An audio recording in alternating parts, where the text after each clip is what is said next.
Kakek ini dituduh maling, hakim dan polisi berpihak pada orang kaya, tak ada yang menyangka balasannya. Seorang kakek tua yang hidup sederhana tiba-tiba dituduh mencuri. Tanpa bukti yang jelas, ia diadili dan hampir kehilangan segalanya. Namun, tak ada yang tahu bahwa cucunya adalah seorang Kopassus yang tak akan tinggal diam. Saat kebenaran mulai terungkap, sesuatu yang mengejutkan terjadi di ruang sidang. Bagaimana keadilan akhirnya ditegakkan? Siapa yang sebenarnya berada di balik semua ini? Jangan lewatkan kisah penuh intrik, keadilan, dan balas budi yang tak terduga. Jangan kemana-mana. Inilah kisah selengkapnya dan selamat menyaksikan. Angin pagi berhembus pelan, membawa aroma pasar yang mulai ramai. Matahari baru saja muncul dari ufuk timur, menyinari wajah tua yang penuh keriput dan kebijaksanaan. Kakek Rahman, seorang pria sederhana berusia 72 tahun, melangkah pelan dengan gerobak esnya. Setiap hari, ia menjajakan es serut manis di pinggir pasar. Anak-anak kecil selalu riang saat melihatnya datang, sementara para pedagang tersenyum ramah padanya. Mereka mengenal kakek Rahman sebagai sosok yang jujur, tak pernah sekalipun ia mengambil hak orang lain. Namun, di balik ketenangan hari itu, sesuatu sedang bergerak di balik layar. Sebuah rencana kotor mulai dirancang, dan nama kakek Rahman akan menjadi korban. Di sebuah ruangan kantor polisi yang remang-remang, Komisaris Surya menyalakan sebatang rokok. Matanya tajam menatap laporan di tangannya. Seorang pengusaha kaya kehilangan cek senilai 500 juta rupiah, dan polisi butuh tersangka untuk menutup kasus ini dengan cepat. Pak, kita belum punya pelakunya. CCTV di sekitar lokasi juga tidak jelas, kata seorang anak buahnya. Komisaris Surya menyeringai. Kita tak butuh pelaku, kita hanya butuh seseorang untuk disalahkan. Anak buahnya diam, sudah paham kemana arah pembicaraan ini. Di kota ini, keadilan bisa dibeli, dan seorang miskin bisa dikorbankan kapan saja. Di sisi lain kota, Danu, seorang anggota Kopassus, sedang menjalani latihan berat di markasnya. Selama ini, ia jarang pulang. Baginya, negara adalah yang utama. Namun, di suatu sore, seorang rekan sesama prajurit memberinya kabar. Danu, aku dengar dari keluargaku di kampung, ada kejadian di pasar. Seorang kakek tua bernama Rahman katanya dituduh mencuri uang pengusaha. Danu mengernyit. Nama itu, Rahman? Jantungnya berdegup lebih cepat. Itu adalah nama kakeknya. Tanpa menunggu lama, ia mengambil ponselnya dan menelepon seseorang. Tapi tidak ada jawaban. Hati kecilnya mulai merasa tak tenang. Sementara itu, di pasar, kakek Rahman masih berjualan seperti biasa. Ia tak tahu bahwa dalam hitungan jam, hidupnya akan berubah selamanya. Di kejauhan, seorang pria berbaju preman mengawasinya dengan sorot mata tajam. Ia mengeluarkan ponselnya dan mengirim pesan. Target sudah terlihat. Kita mulai malam ini. Malam itu, pasar mulai lengang. Satu persatu pedagang pulang, membawa harapan untuk hari esok. Namun, bagi kakek Rahman, malam ini akan menjadi awal dari penderitaan yang tak pernah ia bayangkan sebelumnya. Ia baru saja mendorong gerobaknya menuju rumah saat tiba-tiba seseorang menabraknya dari belakang. Gerobaknya oleng, beberapa botol sirup merah pecah di tanah. Astagfirullah. Hati-hati, nak. Suara kakek Rahman lirih, tapi orang yang menabraknya tak meminta maaf. Pria itu hanya melirik sebentar, lalu berjalan cepat menghilang ke dalam gang. Ada yang aneh. Saat kakek Rahman membungkuk untuk merapikan barang-barangnya, matanya menangkap sesuatu yang tidak biasa. Di bawah gerobaknya, ada sesuatu yang berkilat. Sebuah amplop tebal. Jantungnya berdegup. Amplop itu tidak ada sebelumnya. Saat ia hendak mengambilnya, tiba-tiba, sirine polisi bergema di udara. Dari arah berlawanan, dua mobil polisi datang dengan kecepatan tinggi, berhenti mendadak di depan kakek Rahman. Pintu mobil terbuka. Beberapa polisi berseragam turun dengan wajah dingin. Angkat tangan. Jangan bergerak. Mata kakek Rahman membelalak. Apa yang sedang terjadi? Sebelum ia bisa berbicara, seorang polisi berpangkat menatapnya tajam. Itu adalah Komisaris Surya. Kakek Rahman, Anda ditangkap atas dugaan pencurian dan penipuan. Anda kedapatan memiliki cek senilai 500 juta rupiah yang hilang dari seorang pengusaha. Jantungnya terasa nyaris berhenti. 500 juta rupiah?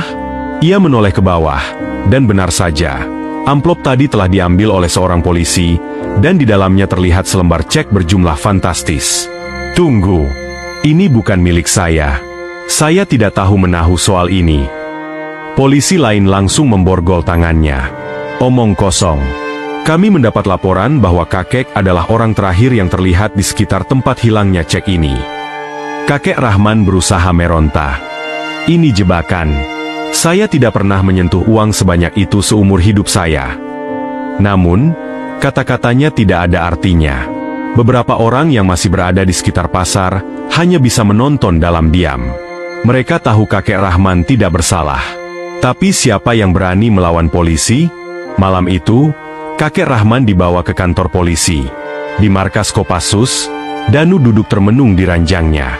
Keresahan masih menyelimuti hatinya. Tiba-tiba, ponselnya bergetar. Penerima telepon. Halo? Suara di seberang sana terdengar panik. Itu suara Pak Hamdan, seorang pedagang lama di pasar yang mengenal kakek Rahman. Danu, kakekmu, dia ditangkap polisi malam ini. Jantung Danu seakan berhenti berdetak. Apa? Kenapa? Mereka bilang dia mencuri cek 500 juta. Tapi kami semua tahu itu bohong. Ini semua permainan orang-orang kotor. Mata Danu berubah tajam. Rahangnya mengeras. Aku akan pulang. Sekarang juga. Tanpa pikir panjang, ia meraih tasnya dan berlari keluar. Ia tak peduli izin atasan. Tak peduli aturan militer. Ini tentang keluarganya. Malam semakin larut. Lampu-lampu jalan berkelip sendu, dan suara kendaraan yang melaju di jalan raya terdengar samar di kejauhan. Di dalam sebuah bus malam yang melaju kencang ke arah kota asalnya, Danu duduk dengan mata tajam, rahangnya mengeras. Tangannya mengepal di atas lututnya. Hatinya berkecamuk. Penerima telepon sebelum berangkat, ia sempat menghubungi seorang rekannya sesama Kopassus. Cek nama Komisaris Surya untukku. Aku ingin tahu siapa dia sebenarnya. Di sisi lain, kakek Rahman kini sudah berada di dalam sel tahanan kantor polisi. Ia duduk di sudut ruangan, bersandar di dinding dingin. Wajahnya penuh kebingungan. Ya Allah, apa salahku? Gumamnya lemah. Di seberang sel, seorang pria bertubuh kekar dengan tato di lengannya menatap kakek Rahman dengan seringai. Kakek, pertama kali masuk. Ya? Wah, sayang sekali. Ya, umur segini harusnya sudah duduk santai di rumah. Bukan di sini, ucapnya dengan nada mengejek. Kakek Rahman hanya diam. Ia bukan orang yang mudah terprovokasi. Tapi matanya tetap waspada. Bus yang ditumpangi Danu akhirnya berhenti di terminal kota. Tanpa banyak bicara, ia turun dan langsung menuju rumahnya. Begitu sampai di depan rumah, ia melihat ibunya, Bu Siti, duduk di teras dengan mata sembab. Bu, panggil Danu cepat. Ibunya menoleh, lalu langsung berdiri dan memeluk Danu erat. Danu, kakekmu. Suaranya tercekat. Danu memegang bahu ibunya dengan tegas. Tenang, Bu. Aku akan menyelesaikan ini. Tapi aku perlu tahu, siapa yang melaporkan kakek? Ibunya menatapnya ragu. Katanya ada pengusaha bernama Pak Herman yang kehilangan cek itu. Dia bilang kakekmu yang mengambilnya. Tapi kami semua tahu itu mustahil. Danu mengangguk. Aku harus menemui seseorang. Ia berbalik, menuju motornya, lalu menyalakan mesin. Tujuannya satu, kantor polisi. Malam ini, ia harus melihat langsung keadaan kakeknya. Kakek Rahman masih duduk diam di dalam sel. Ia mendengar langkah kaki mendekat. Tak lama, Komisaris Surya berdiri di depan selnya. Kakek, sebaiknya mengaku saja, katanya dengan senyum sinis. Lebih cepat mengaku, lebih cepat urusan ini selesai. Kakek Rahman mengangkat kepalanya. Matanya tenang. Ia tidak takut. Saya tidak mencuri apapun. Komisaris Surya tertawa kecil. Hah, berani juga. Ya, tapi jangan lupa, ada saksi. Kami punya bukti. Mau melawan hukum. Kakek Rahman tetap diam. Sementara itu, di luar kantor polisi, suara sepeda motor mendekat dengan cepat. Danu tiba. Ia melepas helmnya, lalu melangkah tegas ke dalam kantor polisi. Dua petugas jaga menghentikannya. "Mau apa, Mas?" Danu mengeluarkan dompetnya dan menunjukkan kartu identitas militernya. "Saya Kopassus. Saya ingin bertemu dengan tahanan bernama Kakek Rahman. Sekarang." Kedua polisi itu saling pandang. Mereka tahu tidak bisa main-main dengan tentara elit seperti Danu.